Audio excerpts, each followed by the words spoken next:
I have a question for you though about something you said, right? So, we talk about how in our community we don't have these kind of conversations, and the question I have, and I'm thinking this through, is because I wonder if it's just my circle. Do you think that's changing at all, or because I know sometimes we can like live in boxes, so I see the conversation more, but maybe it's the people that I surround myself with. What do you think? Like, both of you guys, I wonder what both of you guys think about that. You think the conversation is changing a little bit, or No, Really?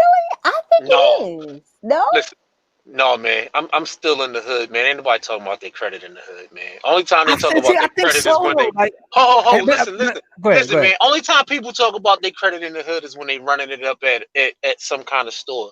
Like they still in consumer mode in the hood because they still lack resources.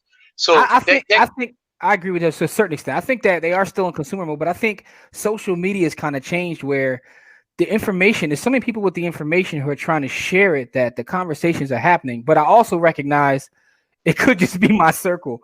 And you know what I mean? Like I try to think about that. Like am I caught in the echo chamber where I see the conversations happening? So it seems to be different, but maybe it's not.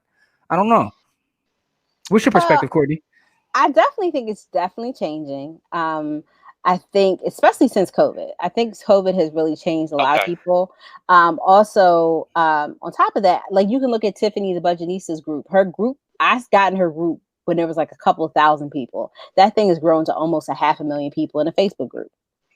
So I think there's definitely a need, and I think people are starting to see like, okay, there's something I'm not doing right, or there's something I'm not getting. Now, a lot of times, a lot of financial things are focused on what somebody's trying to get or do.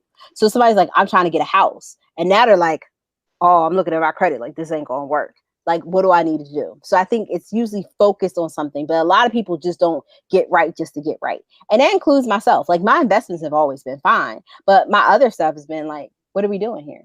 You know? Yeah, So yeah. again, but I think again, I think once people kind of get into the idea of wellness, whole wellness, then they're like, you know what? I'm raggedy in this space. I need to fix this. I'm raggedy over here.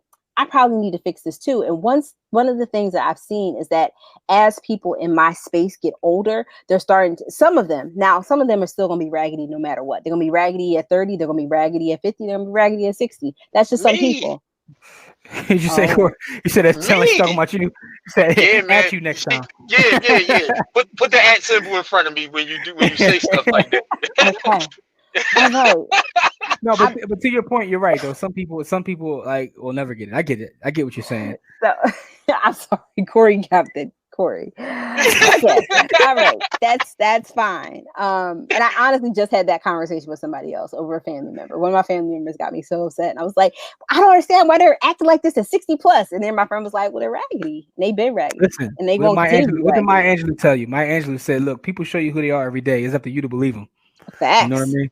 So I was Yeah. like, all right. But I think so. I think to a certain extent, I think it is an echo chamber on some sides because I Hmm. do just kind of put myself around people who like, who are talking about the same stuff. Like, I don't really care what the Kardashians are doing.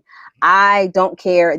I did get involved with the entanglement stuff, but I got involved with it to kind of educate because I thought that it was like something trendy that people were talking about. I said, okay, well, this is a good time to educate. But I normally don't get involved with pop culture. I'm usually trying to, find a plumber or find a solution to some kind of issue. Like I'm really trying to do something. So to me, like all that other stuff is too much. I'll just unfriend or unfollow if it's like a family. Unfollow if Yeah. it's a family I mean, member, anybody else. I'm like, whatever. I like a little bit of ratchetness, but what I will say is this though: the thing about pop culture, what you just said is true. You can use it as a way to educate, right? So one of the reasons I put up the crazy memes pretty much on a daily basis because that I get an inbox every day, and it allows us to open up and start that dialogue. And it started from Yep. just a joke. It starts as a joke, and then you actually get to have a dialogue with someone.